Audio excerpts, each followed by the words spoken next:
ജോലി വാഗ്ദാനം ചെയ്ത് തട്ടിപ്പ്.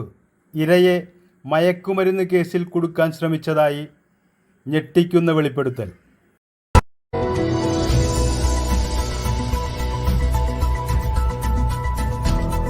KTDCയിൽ ജോലി വാഗ്ദാനം ചെയ്ത് 19 ലക്ഷം രൂപ തട്ടിയെടുത്ത ലീഗ് നേതാവ് തട്ടിപ്പിനിരയായ യുവാവിനെ മയക്കുമരുന്ന് കേസിൽ കുടുക്കാൻ ശ്രമിച്ചതായി ഞെട്ടിക്കുന്ന വെളിപ്പെടുത്തൽ.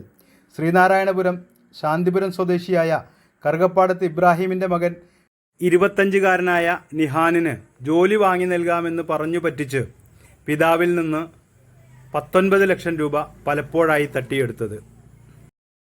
എന്നാൽ കഴിഞ്ഞ മാർച്ച് 27-ന് ജോലിയുടെ ആവശ്യാർത്ഥം അഭിമുഖത്തിനെന്ന പേരിൽ നിഹാനും പിതാവ് ഇബ്രാഹിമിനുമൊപ്പം തിരുവനന്തപുരത്തേക്ക് ട്രെയിൻ വഴി യാത്ര ചെയ്യവേ ഷാനിർ റെയിൽവേ പോലീസിനും മറ്റു ചിലർക്കും നിഹാൻ്റെ ബാഗിൽ മയക്കുമരുന്നുണ്ടെന്ന് രഹസ്യവിവരം നൽകി യാത്ര മുടക്കാൻ ശ്രമിക്കുകയും നിഹാന് സ്വഭാവദൂഷ്യമുണ്ടെന്ന് വരുത്തി തീർത്ത് പണം തിരികെ നൽകാതിരിക്കാൻ ശ്രമിക്കുകയും ചെയ്തു എന്നാണ് വെളിപ്പെടുത്തൽ.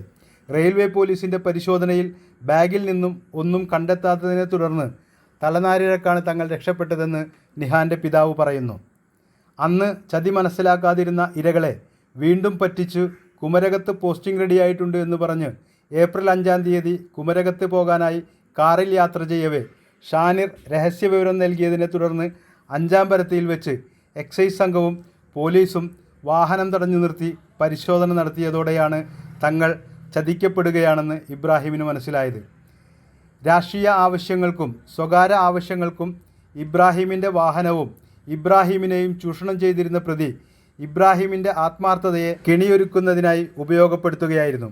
യുവാവിനെ മയക്കുമരുന്ന് കേസിൽപ്പെടുത്തി താൻ കൈക്കലാക്കിയ തുക തിരിച്ചു നൽകാതിരിക്കാനുള്ള ഗൂഢശ്രമമാണ് പ്രതി നടത്തിയതെന്ന് പോലീസ് പറയുന്നു. 2 തവണയും യുവാവിൻ്റെ ബാഗിലും വാഹനത്തിലും മയക്കുമരുന്ന് ഒളിപ്പിക്കാനുള്ള പ്രതിയുടെ ശ്രമം പരാജയപ്പെട്ടത് മൂലമാണ് യുവാവും പിതാവും രക്ഷപ്പെട്ടതെന്ന് പോലീസ് പറഞ്ഞു.